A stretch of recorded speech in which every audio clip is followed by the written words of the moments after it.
আজকে রেডিওকে নিয়ে যাব চুল কাটাতে। আসলে ওকে চুল কাটানোর জন্য আমাকে অনেক প্যারা সহ্য করতে হয়। প্যারা বলতে ওর লাইফে যতবারই চুল কাটানো হয়েছে ততবারই আমাকে নিয়ে যেতে হয়েছে। অন্য কারো সাথে যেতে চায় না, শুধু আমাকেই নিয়ে যেতে হয়। চুল কাটানোর কথা শুনলে রেডিও অনেক কান্না করে, জানি না কেন কান্না করে। রেডিওকে বলছিলাম আমি যে আজকে তোমাকে আমি চুল কাটাতে নিয়ে যাব, তখন ও যেতে যাচ্ছিল না। তাই একটা জুস এনে দিয়ে বললাম যে খেয়ে চলো চুল কাটাতে যাই। মা আর ছেলে মিলে দুজনেই বেরিয়ে পড়লাম এই ঠাসা পড়া রোদের মধ্যে।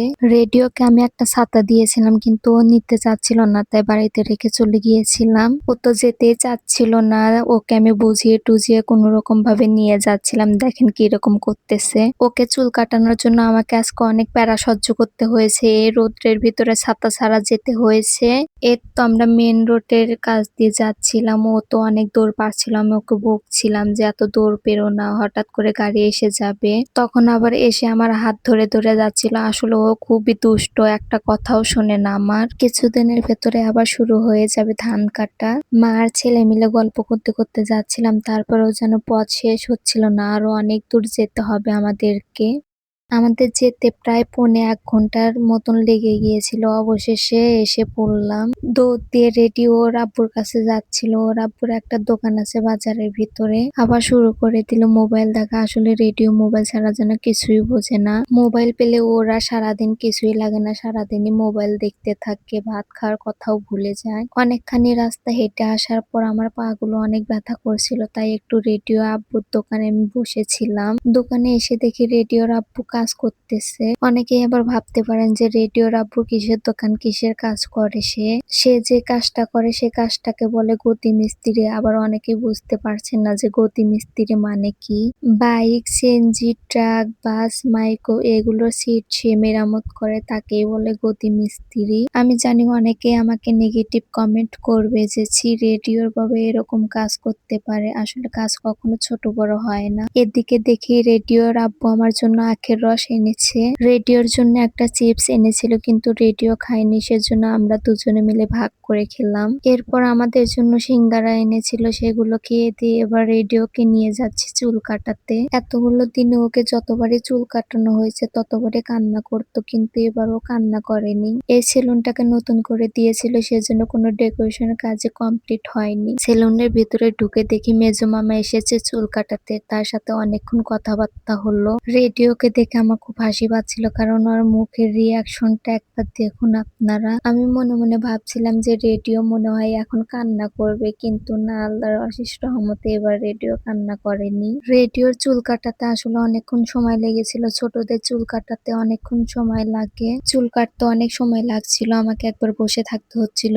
একবার দাঁড়াতে হচ্ছিল। আমার খুব বোরিং ফিল হচ্ছিল, সেজন্য একটু আয়নার সামনে দাঁড়িয়ে ভিডিও করলাম। ভাইরে ভাই, চুল কাটতেও যে এত সময় লাগে আগে জানতাম না। আমি শুধু বলতেছিলাম যে কখন হবে কখন হবে। আসলে তারা আমাকে বলছিল যে যেহেতু ছোট বাবু নড়াচড়া করতেছে সেজন্য চুলটা কাটতে একটু সময় লাগতেছে। ওর চুলটা কাটতে প্রায় 1টা ঘন্টা লেগে গিয়েছিল।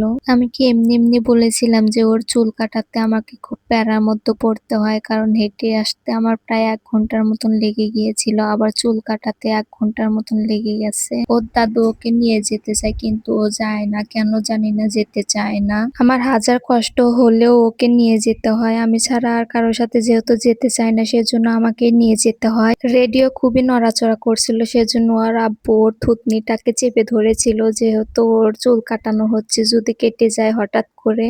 অবশেষে রেডিওর চুল কাটানো হয়ে গেল। এরপর আমরা বাড়িতে চলে যাচ্ছিলাম। আমার পা যেহেতু অনেক ব্যথা হয়ে গিয়েছিল সেজন্য রেডিওর আব্বুকে বলছিলাম যে তুমি একটু আমাকে বাসায় দিয়ে আসো। বাড়িতে এসে রেডিওকে আমি বলছিলাম যে তুমি এখন গোসল করো। ও একাই গোসল করতেছিল, আমাকে করতে দেয় না, কারণ ওর নাকি কানের ভিতরে পানি যায়, সেজন্য ছোট্ট একটা মগ দিয়ে ও নিজেই গোসল করতেছে। ও যখন গোসল করতে যায় তখন আমাকে কিছুই করতে দেয় না, যেহেতু ও ছোট মানুষ, সব কাজগুলো একা একা করতে পারে না। আমি ওকে বলছিলাম যে আসো তোমাকে একটু সাবান দিয়ে দিই, তখন ও বলছিল যে না আমি একাই দেবো। তখন আমি বললাম যে মোবাইল দেখতে দেবো, তখন দিল। আসলে মোবাইলের জন্য এতটাই পাগল যে মোবাইলের জন্য সবকিছুই করতে দেয় আমাকে। এরপর চুপ করে ওর মাথায় একটু শ্যাম্পু দিয়ে দিলাম, ও শ্যাম্পু দিতেই চায় চায় না ওর চোখের ভিতরে চলে যায়, সেই ভয়ে শ্যাম্পু দেয় না ও। শ্যাম্পুটা দেওয়ার পরে ও অনেকক্ষণ কান্না করেছিল, আসলে সেই ভিডিওটা আমি করিনি। তারপর ওকে আমি বলেছিলাম যে তোমাকে আরো একটা জুস কিনে দেবো, তাহলে চুপ করে থাকো। ছোট বাচ্চাদের মানানোটা আসলে খুবই সহজ, তাদেরকে কোনো কিছু দিতে চাইলে চুপ হয়ে যায় অথবা মোবাইলের কথা শুনলেই চুপ হয়ে যায়। এরপর ও নিজে নিজেই গোসল করে নিচ্ছিল,